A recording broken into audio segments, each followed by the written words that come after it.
स्वामी विवेकानंद, एक ऐसा नाम, भारत के एक ऐसे सन्यासी का जिन्होंने सिर्फ भारत ही नहीं बल्कि पूरी दुनिया पर अपनी एक अमिट छाप छोड़ी। तो चलिए आज उन्हीं के जीवन और विचारों की गहराई में उतरते हैं। तो चलिए समय में थोड़ा पीछे चलते हैं। साल था 1893 और जगह थी शिकागो, जहां विश्व धर्म संसद का आयोजन हो रहा था। ये कोई मामूली घटना नहीं थी, ये एक ऐसा पल था जिसने वाकई इतिहास की दिशा ही बदल दी। और उसी मंच पर एक युवा, उस समय के लिए लगभग गुमनाम भारतीय सन्यासी खड़े थे। किसी को भी जरा भी अंदाजा नहीं था कि बस कुछ ही पलों में ये सन्यासी अपने एक भाषण से, अपने एक संदेश से रातों रात पूरी दुनिया में मशहूर हो जाएंगे। उन्होंने बस इतना ही कहा, और ये शब्द इतने सरल, इतने दिल से निकले हुए थे कि पूरा हॉल तालियों की गड़गड़ाहट से गूंज उठा। और ये तालियां 2 मिनट तक बजती रहीं। सोचिए, उन्होंने तो अपना भाषण शुरू भी नहीं किया था।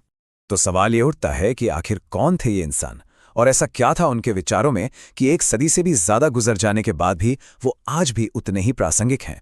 चलिए आज इसी को समझने की कोशिश करते हैं, उस संदेश के पीछे के इस महापुरुष को और उनके कभी ना मिटने वाले प्रभाव को।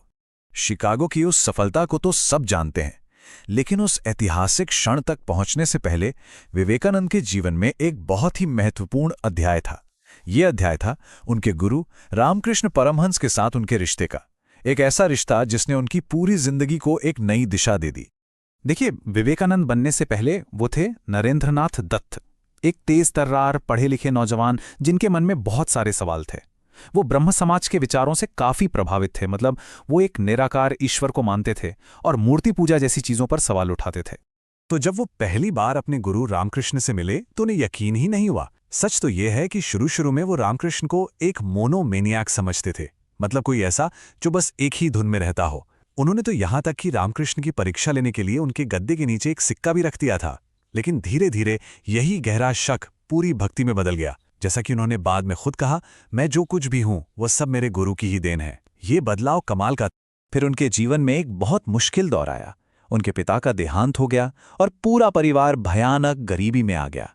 इस मुश्किल घड़ी में नरेंद्र अपने गुरु के पास गए और कहा कि वो देवी काली से उनके परिवार के लिए पैसे मांगे। लेकिन जानते हैं रामकृष्ण ने क्या कहा? उन्होंने कहा, तुम खुद जाकर मांगो। और जब नरेंद्र मंदिर गए तो उनके मुंह से पैसे या दौलत के लिए एक शब्द भी नहीं निकला।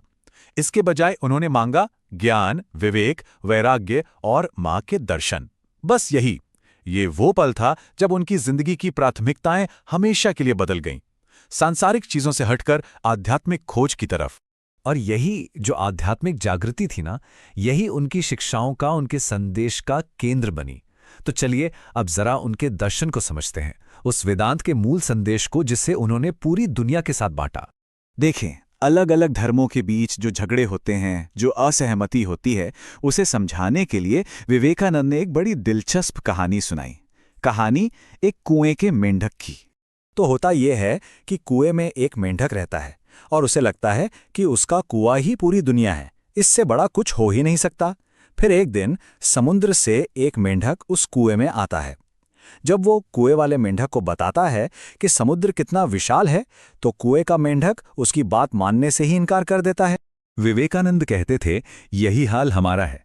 ईसाई अपने छोटे से कुएं में बैठा सोचता है कि यही पूरी दुनिया है। मुसलमान अपने कुएं में बैठा है और सोचता है कि बस यही सब कुछ है। इस कहानी के जरिए उन्होंने समझाया कि हमें अपनी छोटी छोटी सोच की दीवारों को तोड़कर बाहर निकलना होगा। और यही वेदांत दर्शन का सार है। इसका मूल विश्वास ये है कि हर आत्मा, हर इंसान अपने आप में दिव्य है, पोटेंशियली डिवाइन। हमारे जीवन का लक्ष्य बस इसी दिव्यता को, जो हमारे अंदर पहले से मौजूद है, उसे बाहर प्रकट करना है। ये दर्शन कहता है कि हम सब एक हैं, अस्तित्व एक है। इसीलिए उन्होंने शिकागो में कहा था, अमर आनंद के बच्चों सुनो, तुम ईश्वर की संतान हो।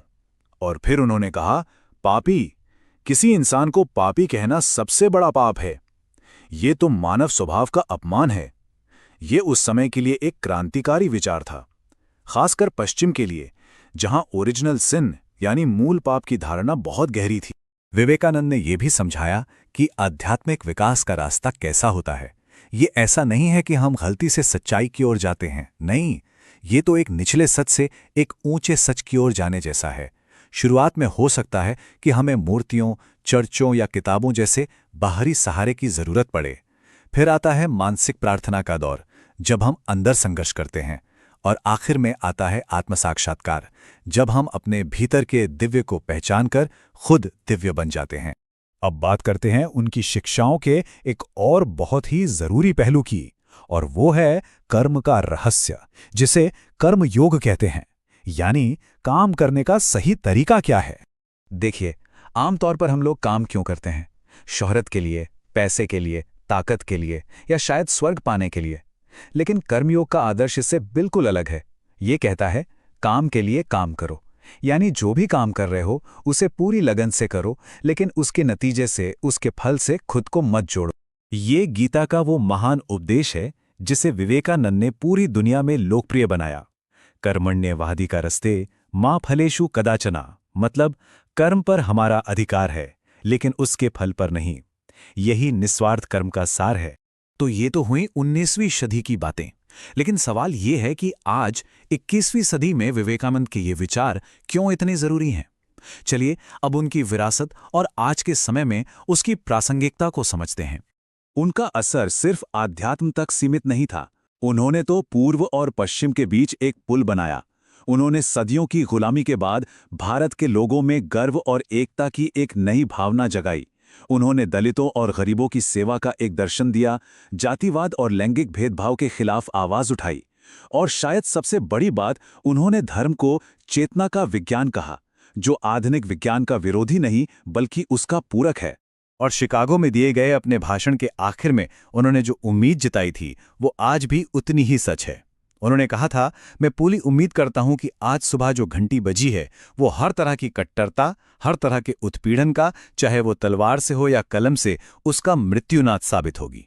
तो आज जब दुनिया अब भी बंटवारे और कट्टरता की आग में जल रही है, ये सवाल पूछना लाजमी है कि उस एकता को देखने के लिए हमें क्या करना होगा जिसका उपदेश विवेकानंद ने दिया था। ये एक ऐसा सवाल है जिस पर हम सबको सोचने की जरूरत है।